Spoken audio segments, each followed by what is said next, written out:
on va très vite enchaîner. Acharon Chaviv, celui qui est toujours là pour clôturer, mais qui est toujours là à côté de nous, Rav Eli Kling, c'est à vous. Il n'y a pas de musique, il n'y a pas un interlude, là, quelque chose? Il est plus de minuit, il n'y a plus d'interlude après minuit. C'est fini? On ne peut plus faire de bruit.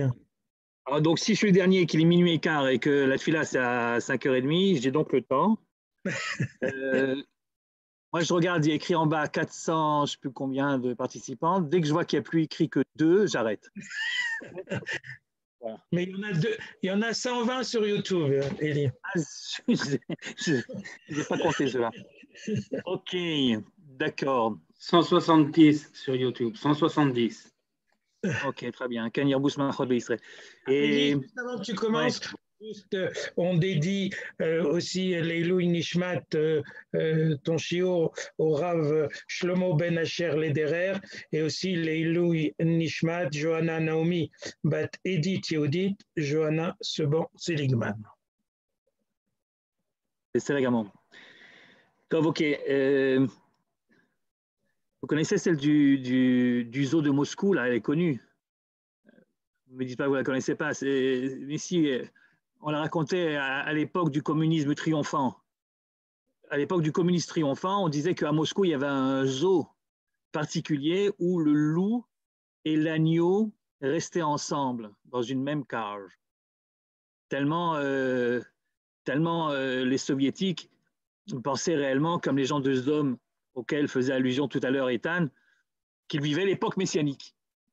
Alors un jour, il y a Georges Marchais. Alors Georges Marchais, comment vous dire, ceux qui connaissent, ceux qui ne connaissent pas, mais tant pis pour eux, ils ont perdu un des plus grands comiques de l'histoire politique des années 80. En tout cas, Georges Marchais, qui faisait donc son stand-up en général, là, il était en voyage à Moscou. Et quand on lui a parlé de ce fameux zoo où il y avait le lion et l'agneau, le loup et l'agneau qui étaient ensemble, il s'est dit, je vais quand même aller voir. Alors, il est allé voir, et en effet, il y avait un loup, il y avait un agneau, ils étaient ensemble dans la même cage. Bon, alors, à la fin, quand on est parti, il va voir Brejnev, et il lui dit, mais entre nous, camarades, vous avez un truc, là, c'est pas possible. Vous avez un truc. Et l'autre lui dit, bah oui, en effet, tous les soirs, on change l'agneau.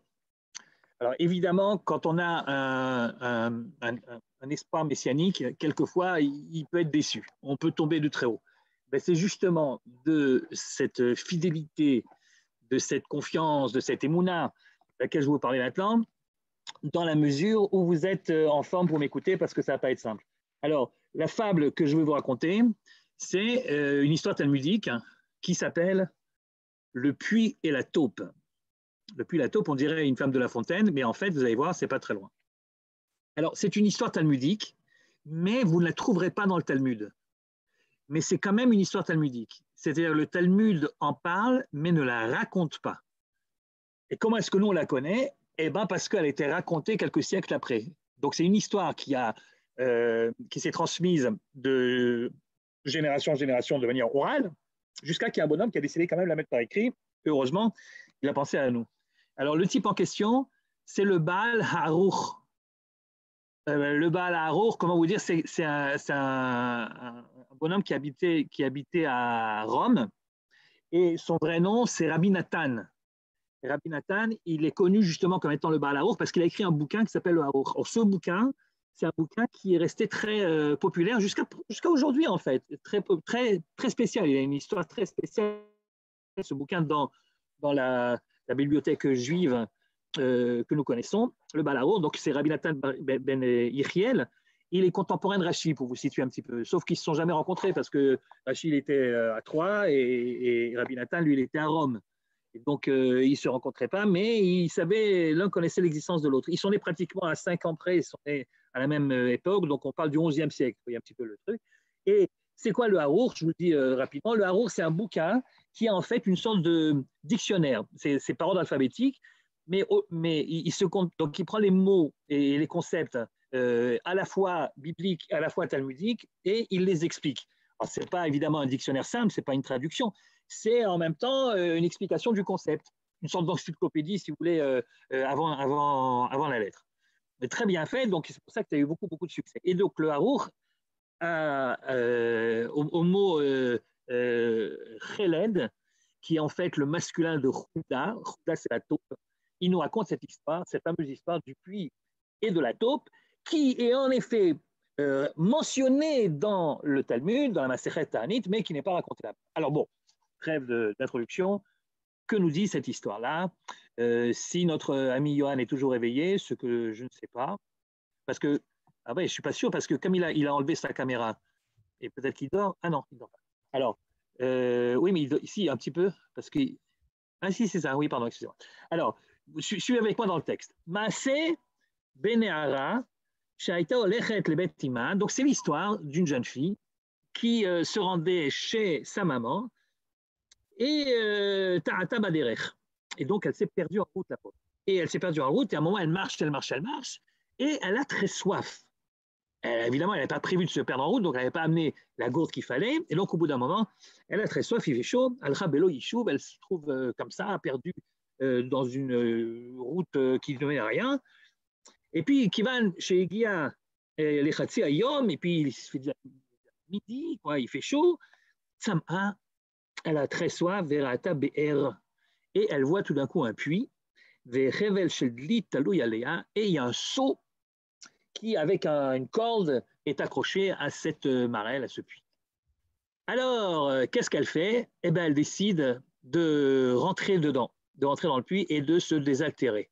Et c'est ce qu'elle fait, donc elle rentre à l'intérieur, elle se laisse comme ça descendre jusqu'au fond du puits, et elle boit, et elle se sent beaucoup mieux, et c'est là qu'elle se dit, et maintenant, comment je fais pour remonter?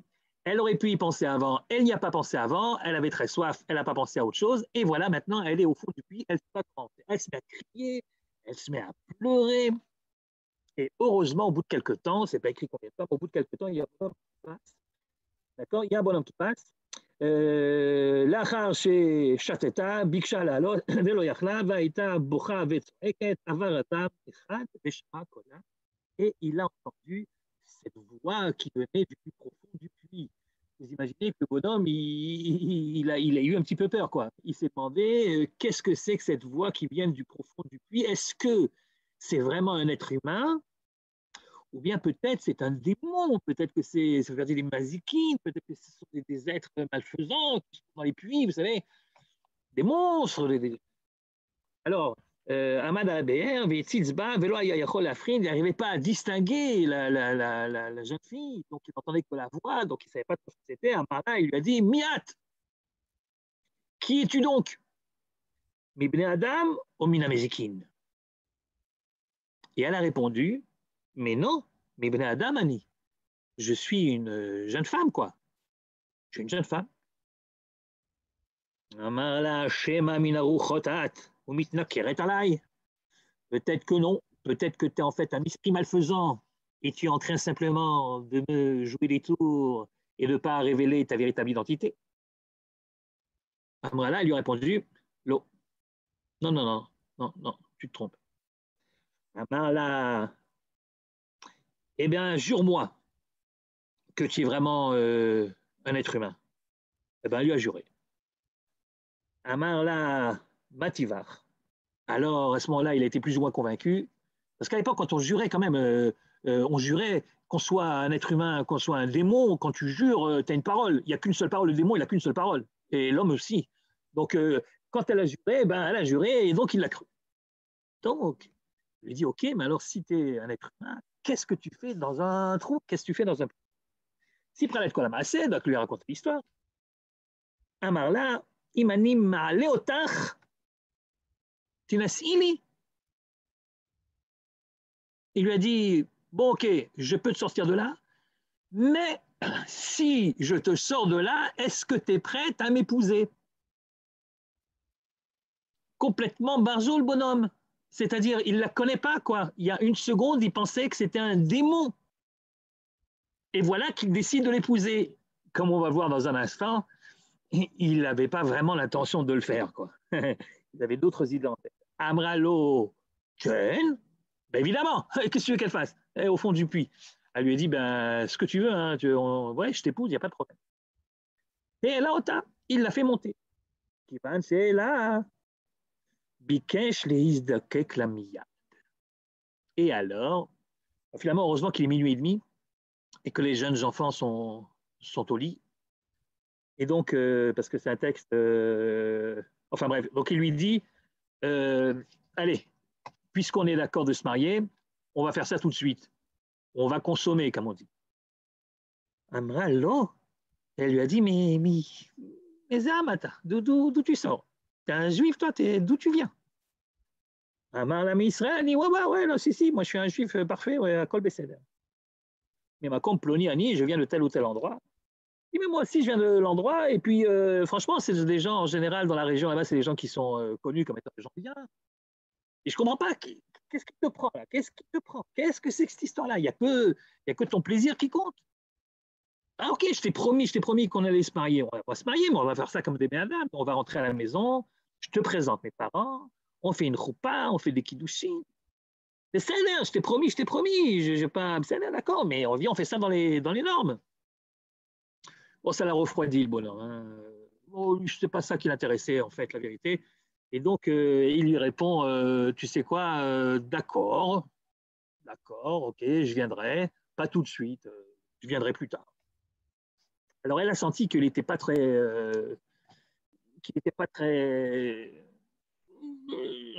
bon, non, on ne peut pas se fier beaucoup à lui. Alors, elle a décidé de le coincer, c'est que sa parole soit certifiée par des témoins. Oui, mais sauf qu'ils étaient en plein désert, ils regardaient à droite à gauche, il n'y a pas de témoins qui passent. Alors elle lui dit, donc une fois qu'ils se sont promis l'un à l'autre, c'est-à-dire, Amarla, miye ed beni levener. Alors d'après ce texte du Harour, c'est lui qui a proposé donc des témoins. D'après le texte de Rashi, sur la Gemara en question, c'est elle qui, bon, en fait, c'est pas très important, qui a demandé des témoins. Mais en tout cas, ils ont demandé qui seront nos témoins. Vous savez qu'il faut 2 témoins. Et bien justement à ce moment-là, Haïta Khulda Achat Overet Kenegdam, il y a une taupe qui est passée à ce moment-là. Amra Lo, alors elle lui aurait dit Khulda Zu ou Be'erze Yiyu Edim. Shenanu Mechazvim Zebazé. Cette taupe et ce puits seront nos 2 témoins qu'on n'est pas en train de se raconter des histoires et qu'on a en effet décidé sérieusement l'un pour l'autre de s'épouser. Vous comprenez qu'on est dans une histoire un petit peu bizarre. D'abord que des taupes sont des témoins, je ne sais pas si peut-être vous avez rencontré des taupes dans les différents tribunaux que vous avez fréquentés, mais c'est rare quand même d'avoir une taupe témoin et un puits également. Un puits également, c'est assez rare et on ne comprend pas très bien ce que ça signifie. Et puis bon, on ne comprend pas non plus, mais ça je vous le dis entre nous, pourquoi cet acharnement de la jeune fille à vouloir absolument réaliser ce pourquoi il s'était promis, mais il s'était promis dans des circonstances telles que, bon, bah, ça va, elle n'avait pas l'autre choix, et puis lui, de toute façon, ce qui l'intéressait, apparemment, c'était pas vraiment ça. Ce qui l'intéressait, c'est, bon, la gaudriole, vite fait, bien fait, mais pas plus que ça, quoi, apparemment. Alors, pourquoi donc tout ça? Mais enfin, elle, à partir du moment où elle a dit quelque chose, eh bien, non, elle prend ça très au sérieux. Et donc, il est d'accord, il dit, bon, d'accord, la taupe, le puits, la taupe. Bon. Et finalement, donc, ils se séparent, d'accord? Chacun y va dans son chemin. Mais la jeune fille, elle est restée fidèle à sa promesse. Et chaque fois qu'il y avait quelqu'un qui voulait l'épouser, qui voulait la proposer en mariage, qui voulait sortir avec elle, etc., elle refusait en disant non, moi j'ai promis, j'attends que le bonhomme y revienne, et moi j'épouse personne. Mais comme les gens ils commençaient réellement à l'embêter un petit peu, c'est tous les jours, mais comment ça se fait que tu n'es pas marié, mais peut-être que, et voilà, regarde, beau parti, etc. Elle en avait jusque-là. Elle a fait un truc que les filles savent faire.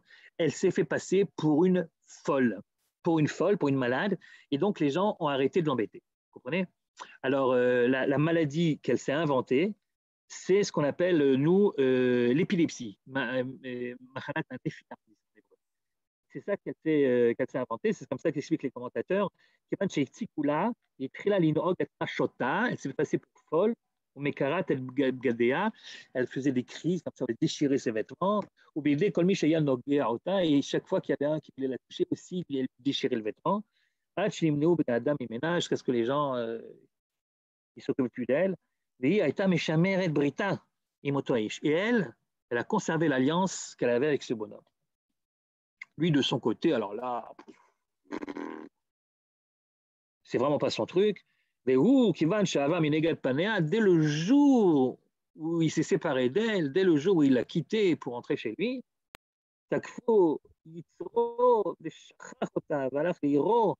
lui, il a complètement oublié, il a fait sa petite vie, d'aller chez lui, le temps passe, il rencontre une jeune fille, il se marie, et il a des enfants. Et voilà, Tipa, que le bonhomme, il a un enfant, un garçon, avec cette nouvelle femme. Et lorsque le gosse a eu 3 mois, eh ben ouais, ben oui, c'est ce qui est arrivé. Chanak Ota Khulda, il y a une taupe qui l'a étouffé. Ça ne l'a pas tellement fait travailler à ce moment-là, vous voyez, il n'a pas vraiment réfléchi. Il a continué, il s'est dit, bon, accident, ça arrive. Accident. Donc, il a continué à vivre tranquillement avec sa femme. Il a eu un deuxième garçon.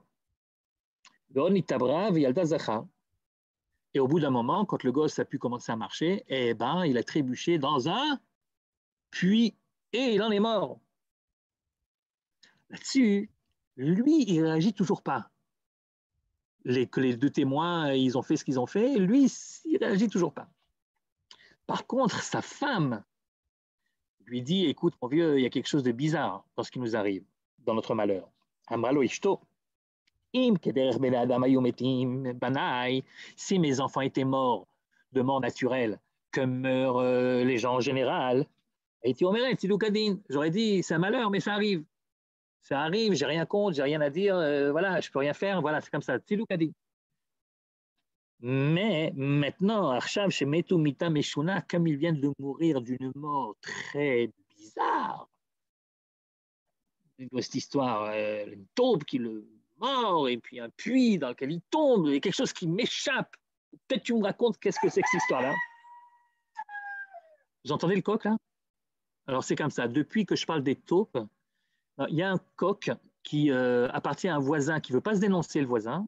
On a un petit groupe WhatsApp avec tous les voisins. Et voilà, celui-là, ben, tous les jours, tous les matins, il se réveille à 5 heures du matin et il commence à réveiller toute la shruna. Et depuis Sukkot, chaque nuit, c'est 1 heure avant. Vous comprenez? Alors là, on est déjà à minuit et demi parce que nous sommes à Hoshana Rabbah. Chaque nuit, il avançait d'1 heure. Voilà. Il faut que tu changes le nom de la fable. C'est le puits, la taupe et le coq. Et le coq. On voulait prendre pour les caparottes de Kippour et finalement, il nous a nargués, on n'a pas réussi à l'attraper. J'espère qu'il ne va pas nous déranger jusqu'à la fin. Bon. Enfin, moi, où est-ce qu'on en était? Donc elle lui dit, raconte-moi, qu'est-ce qui s'est donc passé? D'accord? Saper lima asecha. Gil Allah et Kol HaMaaseh, il lui a raconté toute l'histoire, voilà ce qui s'est passé, et certainement que c'est lié.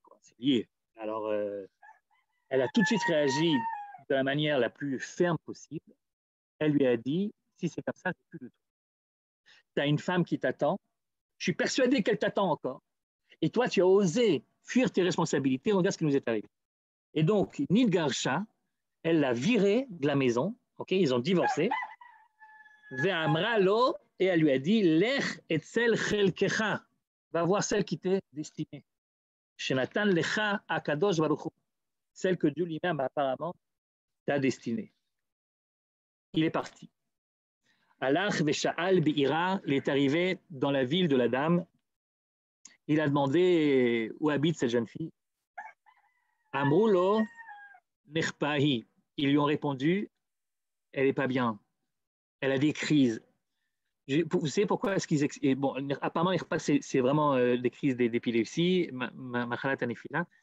Vous savez certainement qu'à l'époque, au Moyen-Âge et même avant, les gens croyaient que l'épilepsie, comme c'est très, je ne sais pas si vous avez déjà vu, mais c'est très impressionnant, les gens pensaient que ceux qui avaient ce genre de crise, ils étaient possédés en fait par des démons, par des trucs comme ça. Et donc le fait de jouer à ça, évidemment, les gens, ils en avaient très peur.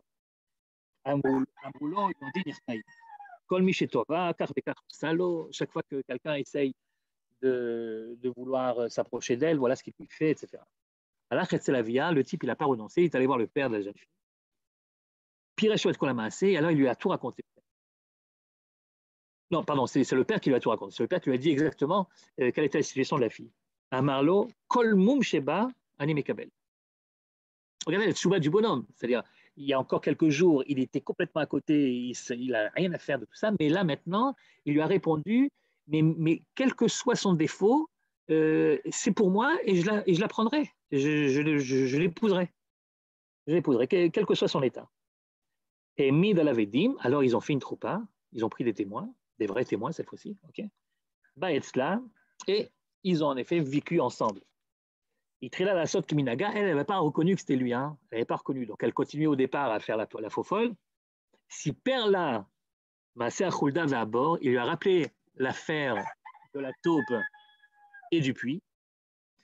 Malo, elle lui a répondu, Afani bibriti amadeti. Eh bien, écoute, tu sais quoi? Moi aussi, j'ai gardé fidélité. Je ne sais pas pourquoi elle dit aussi, parce que l'autre, bon, il a gardé finalement, mais c'est un petit peu forcé. En tout cas, moi, j'ai gardé fidélité à l'alliance qu'on a conclue, toi et moi. Et donc, évidemment, il n'était plus question qu'elle joue le rôle, qu'elle joue le jeu de la faux folle. Donc, évidemment, elle s'est conduite normalement. Parou, Veravu, Bebani, Benechassim. Et le couple a eu donc beaucoup d'enfants, et même ils sont devenus riches. Donc, une belle histoire finalement qui finit bien. Valéem, Amar Akatou, c'est d'ailleurs à propos de gens comme eux que le verset dans Télim dira et Naï Benemane Eretz, mes yeux, c'est Dieu qui parle, mes yeux, je les pose, c'est-à-dire en fait, je me préoccupe de Nehemane Eretz, de ceux qui sur terre sont des gens fidèles. La Chéret, il m'a dit, c'est eux qui peuvent siéger à mes côtés. Voilà l'histoire. Et l'histoire. On ne serait pas en Zoom, je vous demanderais, mais qu'est-ce que cette histoire nous raconte? On ne serait pas en Zoom, c'est ce que je vous poserais comme question. Mais comme on est en Zoom, je ne peux pas, vous comprenez, si je commence à ouvrir tous les micros, on ne s'entend plus, tout le monde parle et ça ne va plus du tout.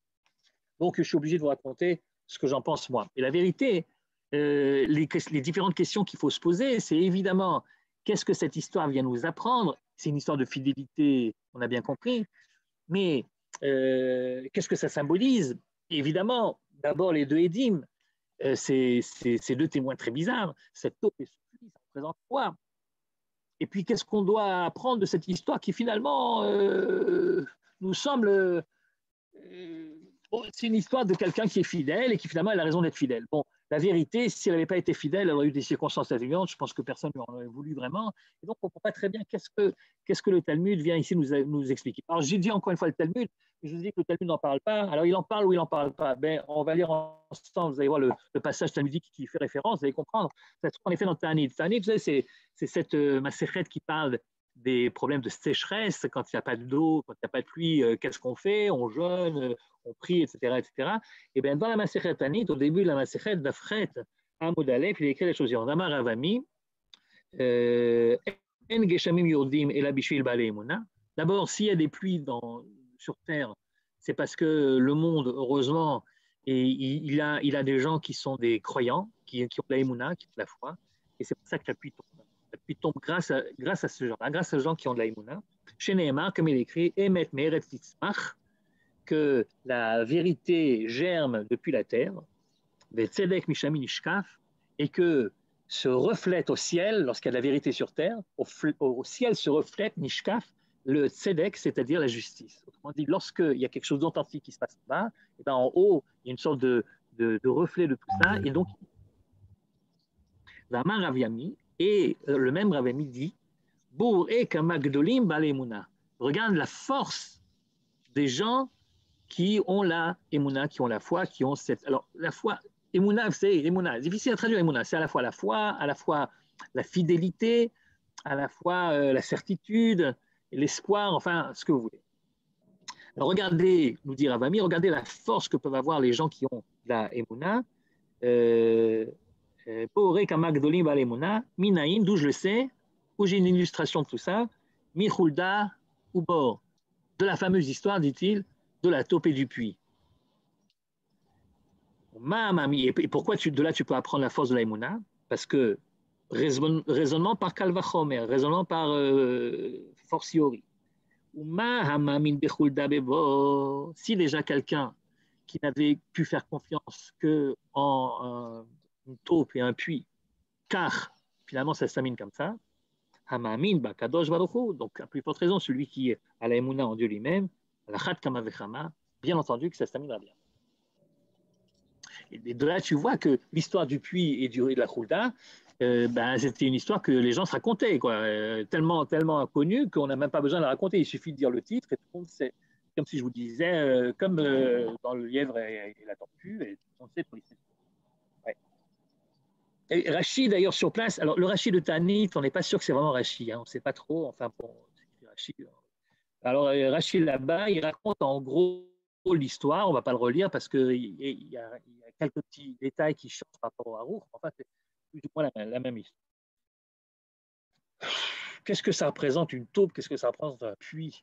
Alors, j'ai regardé un petit peu le Maharal de Prague. C'est le Maharal de Prague, c'est un des seuls qui prennent au sérieux les Agadotes du Talmud. Pratiquement toute son œuvre est basée là-dessus. C'est des explications des Agadotes du Talmud.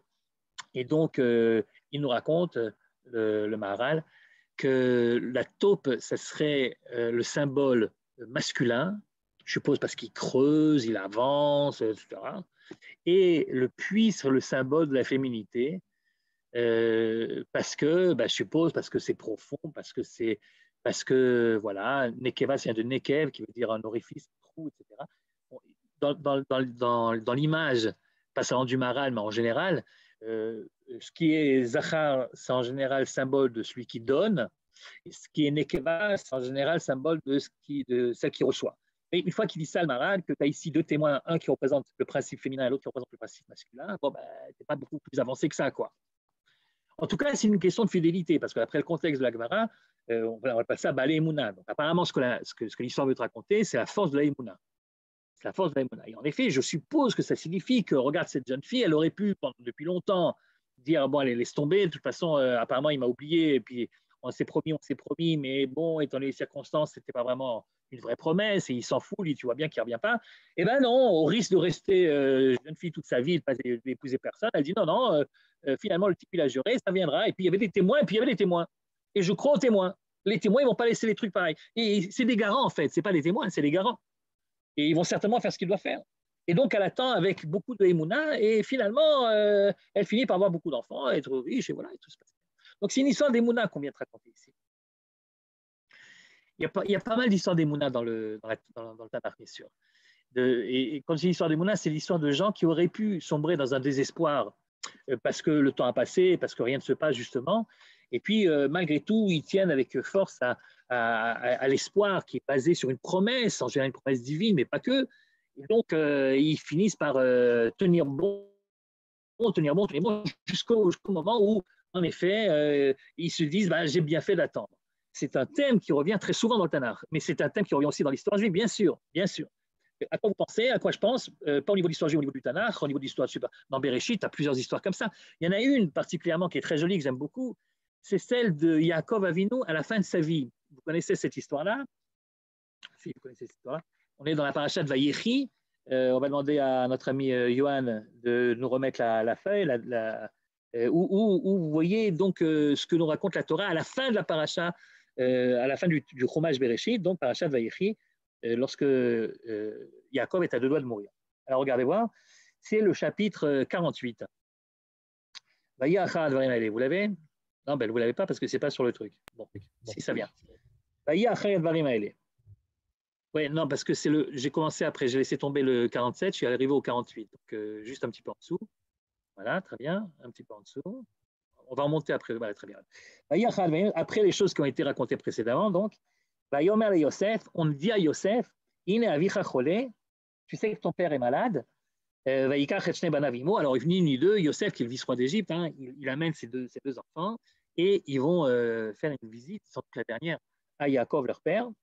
Et là, Yaakov, sur son lit de mort, il tient à faire un discours qui n'est pas très cohérent. Et le discours de Yaakov avant de mourir à Yosef, c'est un discours qui a trois parties, mais on ne voit pas très bien le rapport entre les trois parties. Alors, regardez ce qui se passe. Dès qu'on dit à Yaakov, voilà, Yosef arrive, tout de suite, il se renforce un petit peu sur son lit, mais il traduit qu'il serait Shabbat Mita. Yaakov et Yosef, il lui dit premièrement, El Shaddai nira elai belouz beretz kenai vayivarechoti. Il rappelle un truc que Yosef a certainement s'en rappelle également. C'est un épisode de la vie de Yaakov. Yosef était présent. Lorsqu'ils sont revenus tous ensemble de chez Lavan, après avoir passé tellement d'années là-bas, ok, donc ils sont revenus. Yosef, c'est le plus jeune à ce moment-là des enfants. Binyamin n'est pas encore né. C'est toute la paracha de Vaishlach. Il revient et à un moment, il arrive à Bethel. Pourquoi à Bethel? Parce que Bethel, c'est l'endroit qu'il avait pris quand il était parti chez Lavan. Quand il avait quitté Beersheba et pour aller chez Lavan, il s'était arrêté à Bethel. Vous vous rappelez, il a dormi là-bas. Il y avait l'histoire du fameux songe de Yaakov avec l'échelle, etc. Et quand il est revenu, eh ben, il refait un tour par Bethel. Et à ce moment-là, de la même façon que la première fois Dieu lui était apparu sur cette fameuse échelle, la deuxième fois également Dieu lui est apparu. Voilà, qu'est-ce qu'il lui dit? Il lui dit El Shaddai nira elai. Il dit à Yosef, voilà, rappelle-toi, quand j'étais à Bethel pour la deuxième fois, donc Dieu est apparu. Et puis c'était à Luz, Beretz Canaan, on appelle aussi le Bethel Luz. Il m'a béni, il m'a dit, je te multiplierai. D'accord, je te multiplierai, tu auras beaucoup d'enfants, et puis tu auras toute cette terre t'appartiendra. C'est la fameuse promesse des enfants et de la terre, et c'est cette double promesse qui revient tout le temps. Il y a Abraham et Yitzhak et Yaakov, et là, donc, on se demande pourquoi il est obligé de rappeler ça à Yosef aujourd'hui. Et puis, deuxième point de ce discours donc décousu apparemment, deuxième point, tu as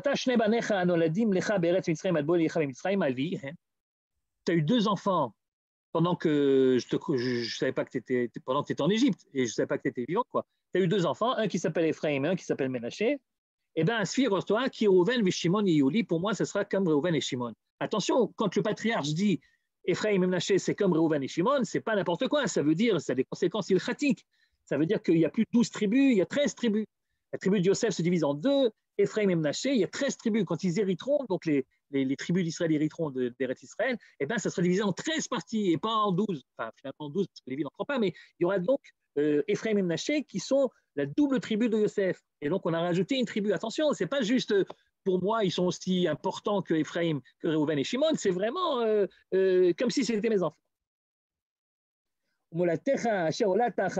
Par contre, les enfants que tu pourrais avoir après, c'est maintenant, quoi, bah ça, je m'en fous, ça, c'est pour toi, ça. Ça n'a rien à voir. Ça, c'est mes petits-enfants.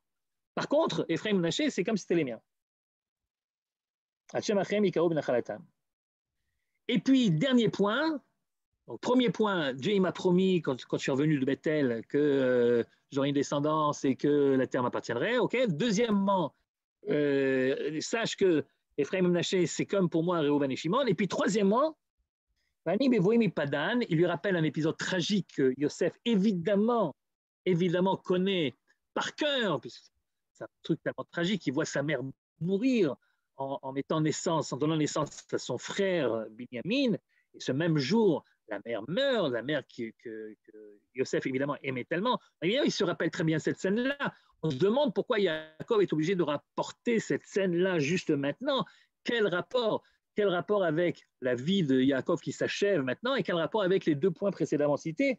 Et lorsque j'étais en route depuis Padan, depuis la vanne, Meta alay Rachel, tu te rappelles que Rachel est morte à ce moment-là, Beretz Canaan Baderer, Bot Kivrat, Eretz Lavo Efrata, avec Beracham Baderer, je l'ai enterré là-bas en chemin. Bethléem, c'est donc à Bethléem. Après, bon, il voit, il s'intéresse à Ephraim et Ménaché, justement. Il dira, regardez à la fin, parce que Daef, il dira, Vayomé Israël Yosef, Reo Panecha Lopilati, tu sais quoi, il faut que je te dise un truc. C'est tout à la fin, parce que Daef, il dit, tu sais quoi, c'est dingue quand même. Je ne pensais plus te voir, Birla. Je ne pensais plus te revoir. Reo Panecha Lopilati, j'espérais même plus te revoir. Veine Heraoti Elohim. Et non seulement Dieu m'a fait que je te vois, mais il m'a fait également découvrir que tu as une descendance.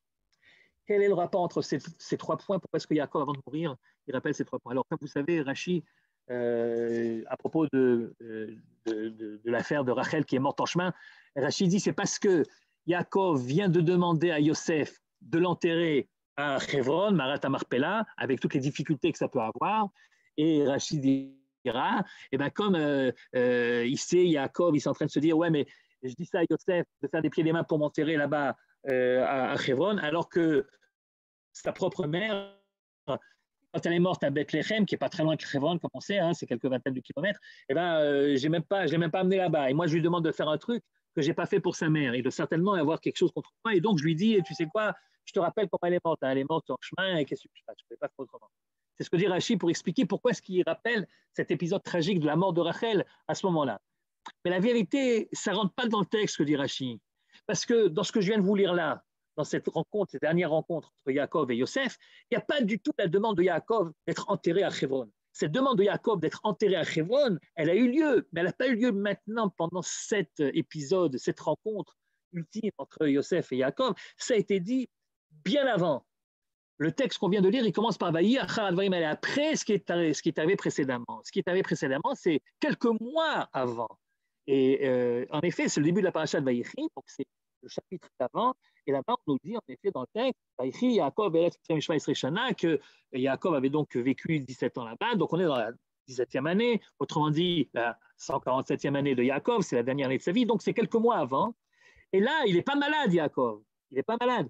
Et puis, il n'est pas malade, il dit, mais il sent que c'est bientôt la fin, et donc c'est lui, c'est pas que quelqu'un dit à Yosef, il est malade, ton père vient le voir, non, c'est une autre histoire. Il appelle Yosef, et il dit, écoute, il faut que je te dise quelque chose, le jour où je meurs, ne m'enterre pas ici, enterre-moi là-bas, enterre-moi en Eretz Israël, enterre-moi à Marat Marpella. Et là, il ne lui parle pas de la mort de Rachel. Si Rachid avait raison, c'est là qu'il aurait dû parler de la mort de Rachel, vous comprenez? C'était le fait que c'est deux histoires différentes, c'est pas qu'il lui a dit ça, enterre-moi à Hebron. La discussion s'est arrêtée ici. Yosef a dit ok, d'accord. Il dit non, jure-le-moi. Il dit bon, d'accord, je te le jure. Et puis c'est fini. Et puis Yosef il retourne dans son fameux palais. Et quelques mois après, des gens viennent dire à Yosef et ton père est malade, va le rendre visite. Et donc Yosef vient. Et à ce moment-là, il lui parle de la mort de Rachel. Donc c'est pas possible ce que dit Rachid, qu'il lui aurait parlé de la mort de Rachel à cause du fait qu'il lui a fait promettre d'être enterré à Hebron, puisque ça ne s'est pas passé au même moment. Donc, il faut trouver une autre idée. Celui qui donne la clé pour comprendre tout ça, c'est Rabbi Saadia Gaon.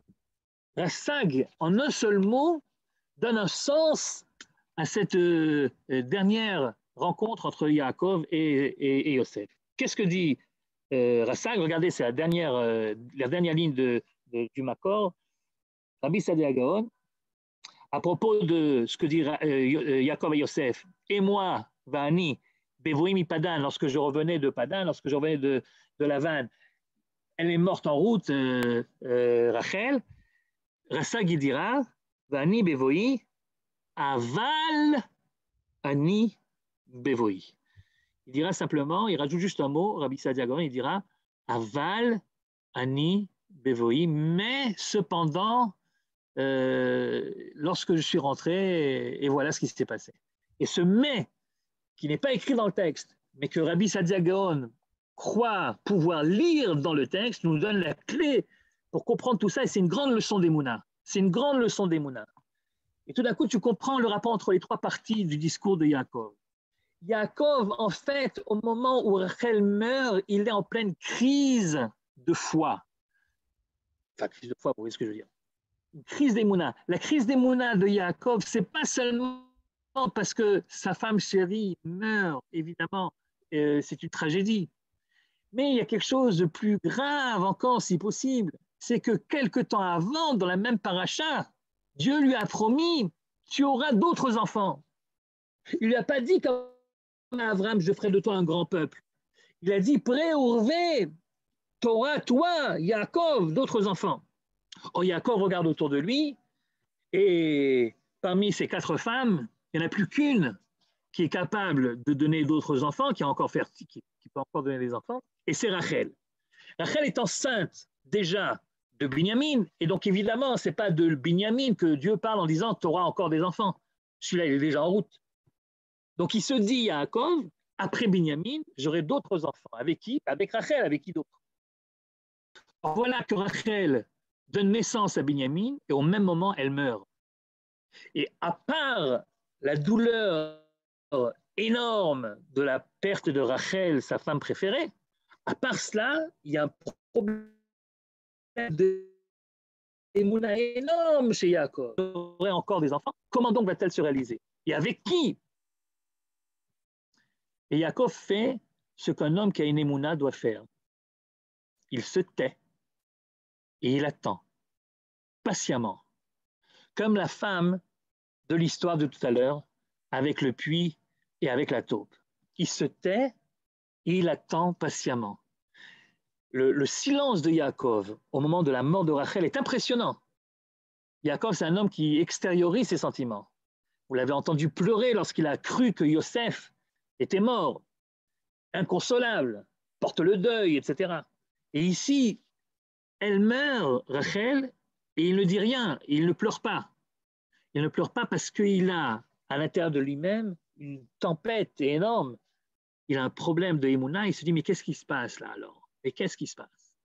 Et un vrai ma'amine, quand il a un problème d'Emouna, eh bien il se tait, il ne blasphème pas, il ne remet pas en cause les promesses, il se dit je ne sais pas comment ça va se réaliser, mais ça va certainement se réaliser. Et Yaakov attend de voir ce qui se passe. Et lorsqu'il retrouve des années après Yosef en Égypte, et que non seulement il retrouve Yosef, mais il retrouve avec Yosef 2 enfants dont il ne pouvait même pas soupçonner l'existence, chez lui ça fait tilt. Et il se dit c'est ça la promesse. Vous allez me dire mais c'est pas ses propres enfants. Ouais, mais c'est pas grave, c'est comme ça que lui il le comprend. C'est-à-dire il attendait de savoir, mais qu'est-ce que c'est que ces enfants que je ne peux plus avoir? Non seulement Rachel est morte, mais son fils Yosef est mort, et en plus Binyamin, enfin on va me le prendre et puis il va savoir ce qu'il va lui... Vous comprenez pourquoi est-ce qu'il était tellement réticent de le laisser partir? Il dit enfin, vous comprenez, j'ai une promesse d'avoir plein d'enfants avec Rachel, et voilà que non seulement je ne peux plus en avoir, mais ceux que j'ai, ils disparaissent un après l'autre. C'est pour ça qu'il ne voulait pas laisser Binyamin. Et alors finalement, il est dans cette situation où il ne comprend pas ce qui se passe, il ne comprend pas cette contradiction entre la promesse divine et la réalité vécue. Et là, tout d'un coup, hop, d'un seul coup, non seulement il retrouve Yosef, mais avec Yosef, il retrouve Ephraim et Menaché qu'il ne connaissait pas. Et c'est la raison pour laquelle il dit Aval, Ani bevoimi padan. Dieu il m'a promis ce qu'il m'a promis lorsque j'étais à Bethel, et puis c'est rien qui s'est réalisé. Et au contraire, Aval, et au contraire, Rachel est morte. Alors maintenant, tu comprends? Ephraim et Menaché, c'est comme si c'était Reuven et Shimon. C'est mes enfants à moi. Les autres que tu auras maintenant, une fois que je sais que tu es là, eh ben, c'est tes enfants. Mais ces deux-là, qui sont nés finalement contre toute attente, c'est certainement à eux que Dieu faisait allusion quand il me disait, tu auras d'autres enfants qui compteront comme tes enfants. C'est-à-dire qui feront partie finalement des 12 tribus d'Israël. C'est comme ça qu'on peut comprendre le discours de Yaakov avant de mourir à Yosef. Une grande leçon d'Emouna de quelqu'un qui, dans l'adversité, quelqu'un pendant des années se pose des questions, mais au lieu de laisser tout tomber, au lieu de se dire certainement que c'était, il a changé d'avis, il va savoir ce qui s'est passé, et bien il reste fidèle à cette idée, à cette promesse, parce que les promesses ont un sens, et que le peuple juif finalement a gardé ça de chez Yaakov, que les promesses ont un sens, et que la Emouna, c'est du sérieux, et que ce que Dieu dit dans les prophéties, eh bien, Achor lo yashuv rekam, kel melech ne'eman v'rachaman ata. Et donc, certainement, si tu l'as dit, c'est que ça va se réaliser. Comment? Quand? Je ne sais pas. Non seulement je ne sais pas quand, mais il est possible que ça se réalise d'une manière différente de celle que moi j'imaginais dans ma tête. Mais ça se réalisera d'une manière ou d'une autre. Et au moment où ça se réalisera, je verrai que c'est bien ça de quoi on avait parlé avant. Je reviens sur l'histoire de la taupe, parce que finalement, on a l'impression qu'on s'est un petit peu éloigné, qu'on a parlé d'autres choses qui n'ont rien à voir, mais la vérité, c'est ça qui va nous expliquer qu'est-ce que cette histoire de taupe et de puits vient nous apprendre. Quand j'ai étudié ça avec ma femme, Ruti, vous connaissez Ruti? J'ai une femme qui s'appelle Ruti, elle dort là maintenant, pour ça je suis dans la souka pour ne pas faire trop de bruit. Et donc j'ai étudié ce passage avec Ruti, Et je me posais la question, je me disais, mais qu'est-ce que c'est que ce truc? C'est le symbole de quoi, ce bonhomme qui s'en va, qui épouse, qui a des enfants, et l'autre? Il me dit, tu comprends pas? Je dis, mais non, je comprends pas. Il me dit, mais c'est l'histoire d'amour entre le peuple et sa terre. Comment ça, le peuple et sa terre? Je dis, mais oui, la jeune fille, c'est la terre d'Israël, figure-toi. Et lui, ben lui, c'est le bonhomme qui, au départ, n'est intéressé par la terre d'Israël que pour ses besoins personnels. Je vous rappelle quand même que lorsqu'il l'a sorti finalement du puits, la seule chose qui l'intéressait, c'est de consommer. Autrement dit, il regarde Eretz Israël comme étant une source de bienfaits pour lui. Et à partir du moment où elle dit, écoute, ça se passe comme ça, il y a un brit, il y a des règles, tu ne peux pas abuser de moi sans que ça soit de manière kadosh, avec ce qui est permis et ce qui est interdit, avec un brit, viens donc à la maison, j'ai un père, j'ai une mère, ils te diront comment ça se passe, Roupa, Kiddushin. Alors à ce moment-là, il dit, tu sais quoi, d'accord, ok. Mais il dit d'accord en disant, laisse tomber, quoi, c'est pas pour moi. Moi, ce que je voulais d'Eretz Israël, c'était le côté pratique, c'était les pluies, c'était la récolte, voilà, quoi. Mais si c'est dans les règles, s'il faut faire une shmita, s'il faut faire des maaser et matnotani, tu sais quoi, laisse tomber. Je m'en vais. Eh bien, il s'en va. Il s'en va et il veut faire sa vie ailleurs. Il épouse une autre femme. Il épouse une autre terre. Il épouse des autres patries. Il a des enfants. Il a une succession. Il a un avenir. Mais ça se termine mal. Parce que ses enfants, son avenir qu'il pensait trouver là-bas, ailleurs, il meurt un par un. Il y a une taupe qui mange le premier, il y a un puits qui engloutit le deuxième. Et je me suis demandé, mais qu'est-ce que la taupe veut bien signifier? Qu'est-ce que le puits veut bien signifier? La diaspora, puisqu'elle était si longue, au bout d'un moment, elle a produit ce qu'elle a produit, et ce qu'elle a produit, on en a profité, pendant le moment, on en a profité. C'est certainement pas tout noir, au contraire. Il y a des grandes choses qui ont été faites là-bas. Mais avec le temps, on s'aperçoit que tout ça, finalement, c'est du provisoire. Tout ça, finalement, ça ne dure pas. Une partie meurt par la taupe, une partie est engloutie dans le puits. Il y a deux manières de perdre son identité. Lorsqu'on est en exil, tu as la manière forte par l'adversité qui te mord et qui te tue. C'est ce qu'on appelle les persécutions. C'est ce qu'on appelle les inquisitions. C'est ce qu'on appelle les pogroms. Et puis, tu as quelque chose qui est moins violent a priori, mais c'est une lente et douloureuse plongée dans un puits qui t'engloutit finalement. Et il ne reste plus rien de toi. Ça, c'est le côté assimilation. Ça, c'est le côté je disparais, je n'existe plus. Et lorsqu'il s'aperçoit, cet homme, lorsque ce peuple s'aperçoit que les enfants qu'il pensait pouvoir avoir avec d'autres femmes, que l'avenir qu'il pensait pouvoir créer ailleurs, finalement, soit ça se termine en catastrophe antisémite, soit ça se termine en assimilation douce, mais le résultat est le même, alors finalement, il se dit, peut-être que je devrais retourner là-bas. Peut-être que je devrais revoir celle qui m'est promise et à qui moi j'ai promis fidélité également. Il avait été j'enjolive un petit peu, parce que ce n'est pas lui qui a eu l'idée. C'est sa deuxième femme qui lui a dit, va-t'en. C'est elle qui l'a mise à la porte. Et c'est vrai que le retour d'Israël, malheureusement, s'est fait d'une part, bien sûr, parce qu'il y avait des Juifs qui voulaient le faire, mais c'est fait aussi parce qu'à un moment, les autres ont dit, allez, ça suffit comme ça. On a bien voulu t'héberger pendant longtemps, mais voilà, maintenant, franchement, là, tu as un petit peu dépassé les bornes. On est dans la fête de Sukkot, vous savez qu'à Sukkot, le premier jour, on a porté 13 bœufs, le deuxième jour, à l'époque du temple, 12 bœufs, et puis 11, et puis 10, et puis 9, et puis 8, et le dernier jour, 7. Et un des Midrashim qui explique pourquoi ça va en ordre décroissant, il dit c'est comme quand quelqu'un est invité chez quelqu'un. Alors au début, le bonhomme est très content de l'avoir à l'invité, ça met de l'ambiance dans la maison, il lui donne une dinde, ça dit le Midrash, il lui donne une dinde à manger, et il mange la dinde. Mais le bonhomme, il ne pensait pas qu'il allait rester le lendemain. Et voilà que le type, il reste le lendemain. Alors, pour lui faire comprendre que, c'est bien gentil tout ça, mais c'est pas chez toi. Alors, comme il est poli, il lui sert du poisson, dit le Midrash. Apparemment, le poisson, dans les guides Michelin de l'époque, vous voyez, dans les classements culinaires, il y avait la dinde, et puis il y avait le poisson.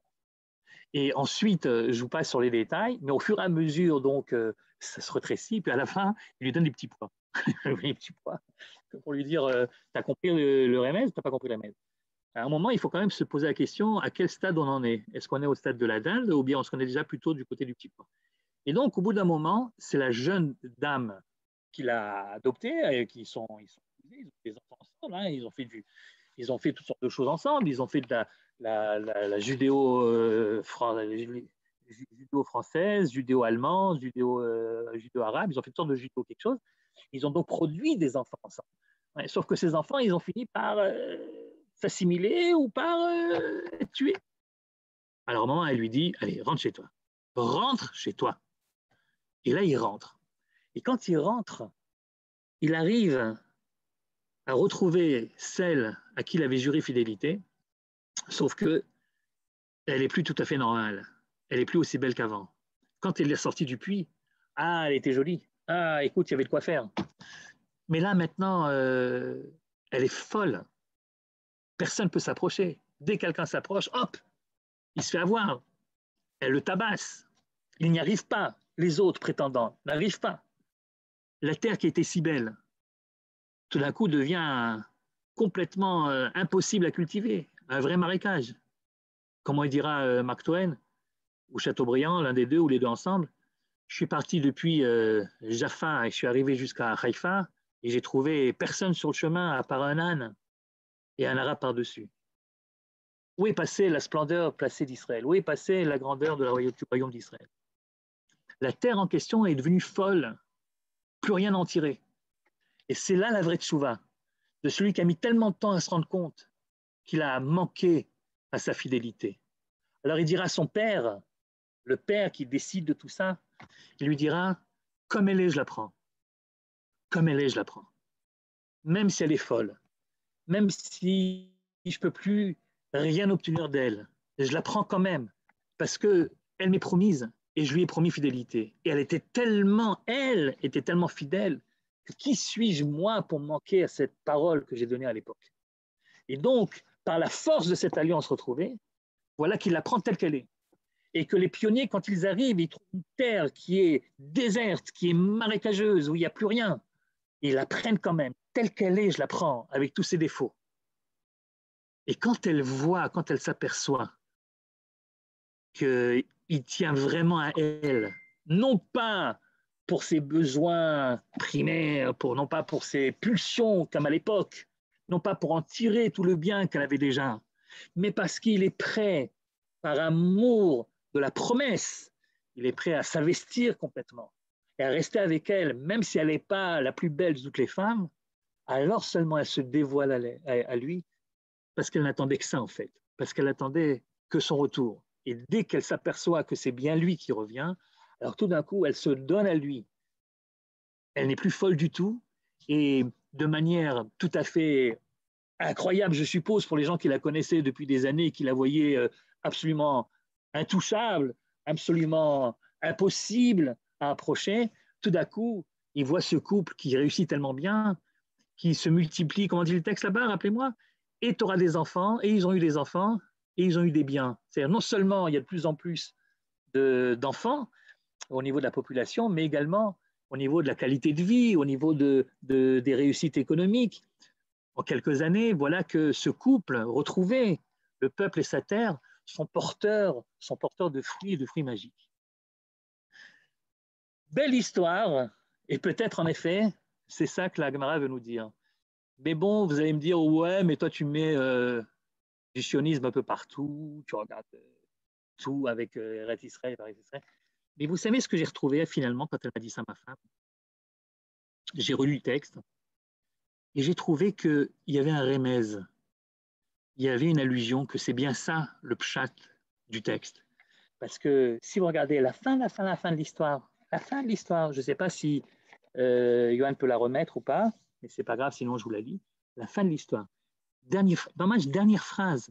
Miyad nityashva da'atan.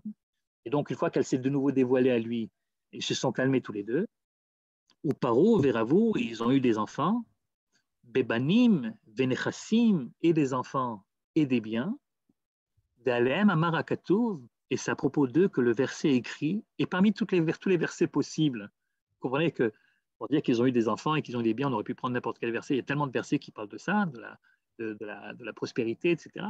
Et regardez ce que dit le texte. Enai benemane eretz hashevet imadi. Enai benemane eretz hashevet imadi. Alors évidemment, le pshat, c'est mes yeux se portent sur ceux qui sur terre sont des Némanim, sont des gens qui ont la foi, qui sont fidèles. Et c'est avec eux que je voudrais résider. C'est parmi eux que je voudrais être, la Shevet Imadi. Ça, c'est le pshat. Mais je suis persuadé que si ce verset a été choisi et pas un autre, c'est à cause du mot Eretz. Eretz ne veut pas seulement dire sur terre, mais ça veut dire Némané Eretz, ceux qui ont été fidèles à la terre d'Israël. Et Naï Benémané Eretz, Shevet Imadi. Cela, c'est avec eux que je voudrais résider. Et finalement, nous sommes arrivés également presque au bout de cette grande histoire, l'histoire du puits et de la taupe. Et nous avons réussi à échapper et au puits finalement et à la taupe pour refaire une aventure nouvelle, pleine d'amour cette fois-ci, de véritable amour, d'amour partagé, pas égoïste, pour l'autre comme pour soi-même.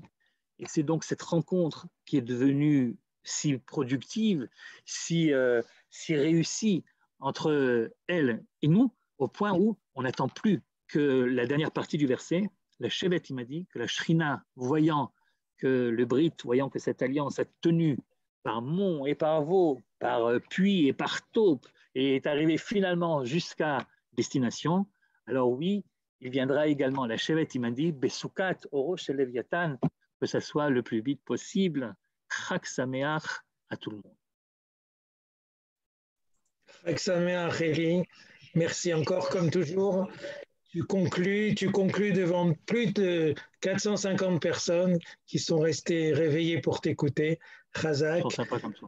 Ouais. Et puis à très bientôt encore pour l'enseignement que tu nous donnes, pour l'enseignement que tu donnes aux filles de Chemdat Darom. À très bientôt. Je pense qu'on peut ressortir tous Chazakim et accueillir Simchat Torah avec encore plus de force grâce à nos rabbanim. Chag Sameach à tous. Merci encore. Toda rabba aux organisateurs. Mamash. Kol Tov, c'était pas évident. Litrot. Chag Sameach.